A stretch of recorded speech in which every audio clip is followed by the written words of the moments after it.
We're here in the bike shop tonight not to work on a bike, but rather to work on a kayaking option. Now the kayak isn't actually in the bike shop because it wouldn't probably fit, but secondly, all we need is the piece of equipment that we're going to work on. What I want to talk about tonight is the lighting system on a kayak. Now this is an important safety piece of equipment if you're going to be on the water at night. You want to remember you need to be seen by other boaters at night so as not to incur accident.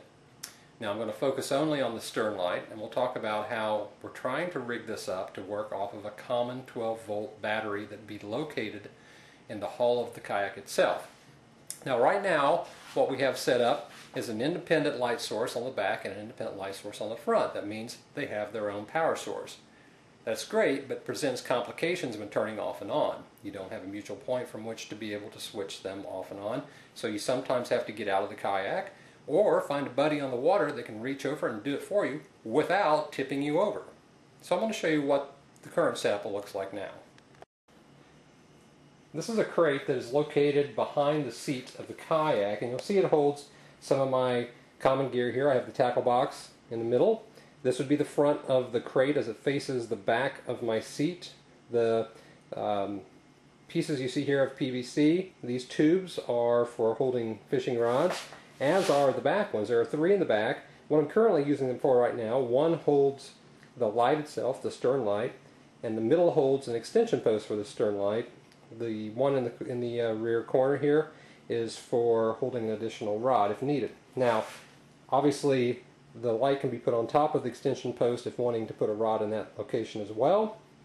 What I would normally do is have this set up and then reach back behind the seat, grab a hold of the light itself, and you'll see that it is perfectly matched to fit on top of the extension. I would first turn this light on by twisting this gray portion here. Once that has been done, then it can be secured to the top of the extension post just by pressing down, and there you have the stern light, which is elevated at a height which gets above my head, so they can be seen both fore and aft by either approaching boats in the front or the back of the kayak position. Taking a closer look at just the light portion itself, this is a flashlight. It's a dive light that is actually inserted into a piece of PVC tubing. This is threaded at this junction right here, so they can be removed and used as a flashlight. The cone itself can be removed so that you can have a handheld flashlight. It's an LED light. I get about, I don't know, 2 months of runtime off of this if I fish about every other night. So it lasts quite a long time on 2 AA batteries. However, like I said, I want to get it on a 12-volt system.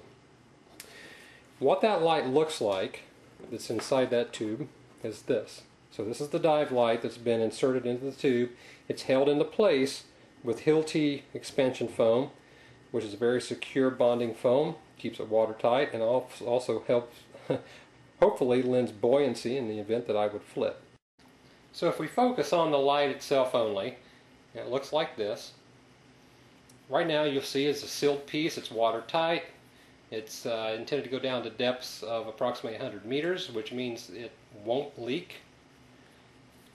As I mentioned before, the cone can be removed, and what you see is just a normal everyday flashlight. LED has a 5 LED bulb, and in here would be the 2 batteries. What we'll likely do is find a way to drill this out, run a wire into it, and attach this to a 12-volt lighting system. Now the way this comes apart is the silver top or the gray top here just unscrews. The LED portion comes out. As you'll see, there's no batteries in here now. So what we're going to attempt to do is take this piece and we're going to attach leads to it, and we're going to test this out to see what happens when we hook it up to a 12-volt operating system, because right now it's certainly not designed under that particular setup to run in that high of a voltage, but given their LEDs and they're probably well rated, I don't suspect we'll have any problems.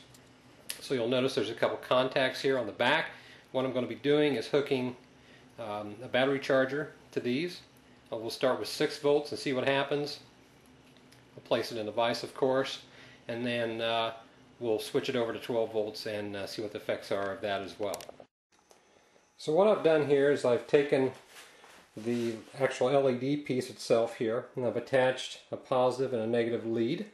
This connects to a trickle charger, both 6 volt and 12 volt option on it. I'm going to start with the 6 volt option because this is basically running on 3 volts under normal operating circumstance.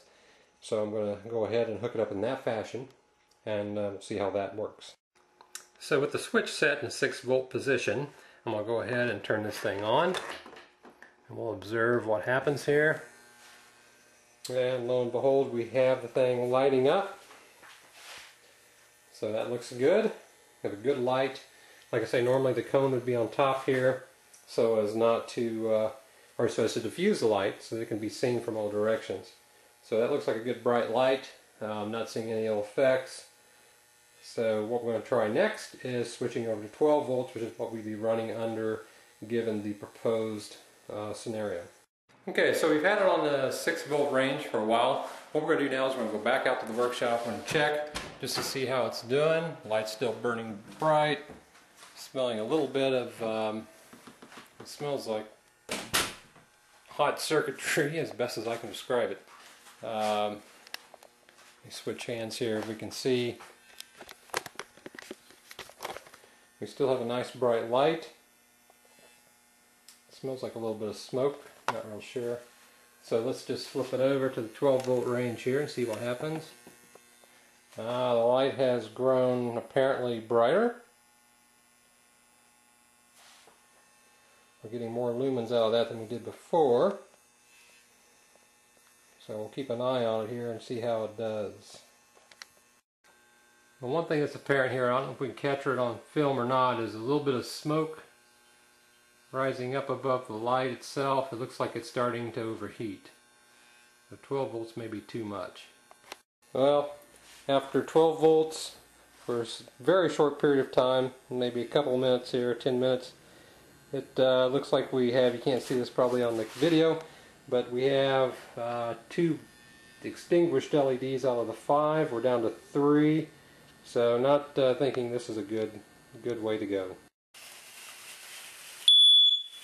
Oh yeah, I'd say definitely not the way to go.